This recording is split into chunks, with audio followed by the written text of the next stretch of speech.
Hey everyone, Dave Keller here with Market Misbehavior. On one of my recent videos, I was asked about Fibonacci retracements, like a quick introduction. What are they? How do you use them? So I thought I would use the current chart of the S&P 500 to talk about Fibonacci retracements.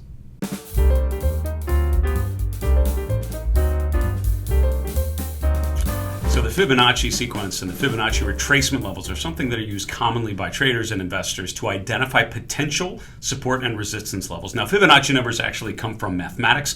It is a mathematical phenomenon, and it's found actually widely across the spectrum, right? In nature, you find a lot of Fibonacci relationships. Music, which is actually where I first heard about it, things like architecture and a lot of other places where people assume or insist that Fibonacci relationships are there.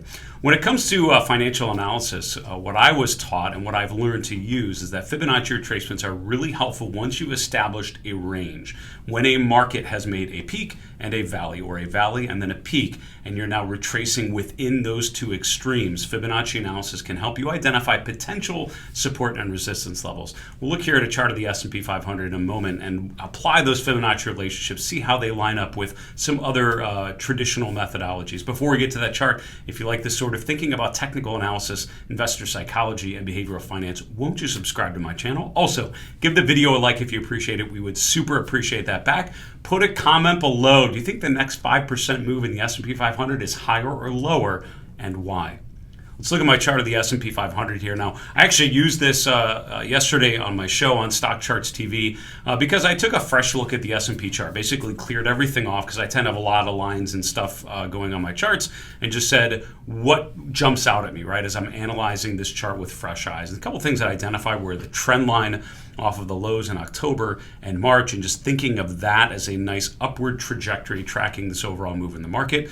And then two key resistance levels, right? The 4,100 level, because that was December, and that's where we had a failed breakout in February. We once again broke above in April, but never went much further, and then sort of revolved around there for quite some time until the end of this week when we're now testing 4,200, and that's that pink shaded, or that pink dashed line, and that was the high from February.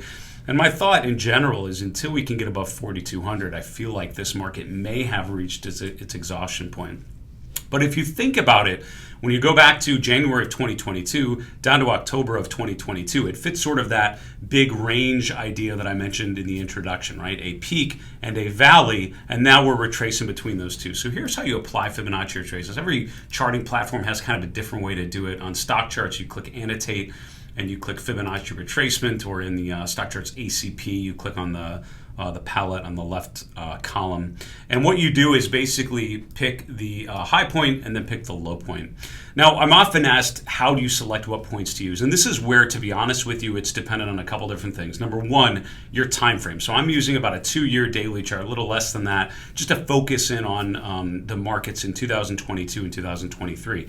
If you're more of a swing trader, you may be looking at a 3 to 6 month time frame as a much more meaningful time frame to use. If you're a long-term investor, you might be looking at a 10-year chart and looking at bigger picture rotations.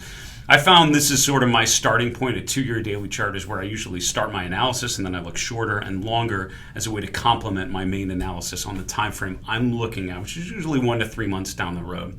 So for me, that's where I started with. The other thing I would say is, in terms of picking what highs and lows to use your best judgment, and I would say the more significant the high and the low, the more meaningful your levels are going to be. So if I take, a random high like this and a random low like this, it's not really like the market had a significant turn on the time frame I'm looking at, right? And so it's important to select the most meaningful ones. So selecting the high, right, the ultimate high for now in January of 2022 makes sense. The October low for now seems to be a significant low, if not the low for the cycle. So let's use those levels. Now, it gives us these retracement levels. What I like to do is put horizontal lines just connected to these. And that's the trick that I've used, because I like to put the Fibonacci retracements where I actually place them, so I know what level I was looking at. And then I draw these horizontal lines away from, just connected to those levels, just to see where they're at and how they line up with things. So let's look at what happened, right? After the October low, we rallied, and I would argue we got right up to that first Fibonacci level, 38.2%, which is almost exactly at 4,000. So 4,000 is a big round number. 4,000 is the first Fibonacci retracement level. made sense as a good upside objective off of the October lows. That was one of the levels we looked at. Sure enough, I would argue we got there and stalled out. We pulled back for 2 to 3 weeks before breaking above there and getting to 4,100 soon after, and then rotating lower. So, that's sort of your first objective. And the idea with Fibonacci retracements, it gives you an objective.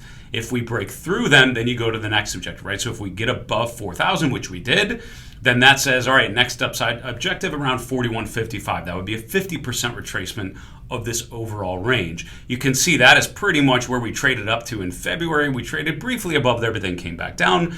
We traded back up above and right there and right there. And then finally this week, potentially getting above there. I think it's still an open question because we closed above there yesterday on Thursday. Today we're coming down quite a bit here through the course of this session. So we're not really having that follow through that you may want to see to validate an upside swing. But assuming we stay above 41.50, the next upside objective would be 43.12 or so.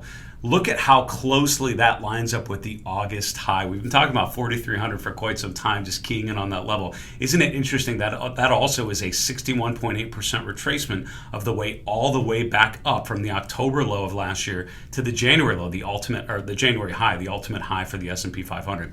This is what's so important about Fibonacci retracements is not just using them in a vacuum, but using them relative to other indicators. So some of the things you can use are traditional support and resistance levels. So for example, seeing that the 61.8% retracement level lines up with the August high, I think that's important because that's a pretty significant high.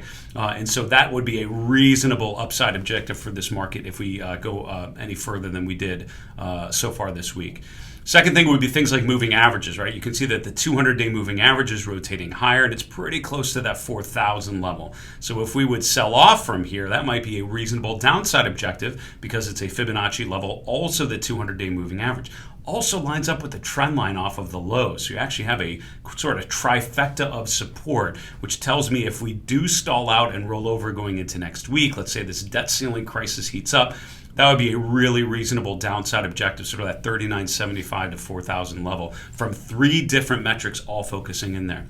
And also remember things like RSI measuring price momentum, candlestick analysis, looking for particular candle patterns as the price approaches or hits a Fibonacci level. All of those things can help you paint a mosaic using the chart to understand the underlying supply and demand. That's a quick review of Fibonacci retracements using the S&P 500 as a way to identify an extreme high and an extreme low and looking at some particular key levels as potential support and resistance in the middle. I'd encourage you to use Fibonacci retracements anytime you have a stock or an ETF or any index that's had a big move and is now trading within that range. It could give you just some good objectives to focus in on, help you better define the risk versus reward. For Market Misbehavior, I'm Dave Keller. Be well and stay safe. We'll see you again soon.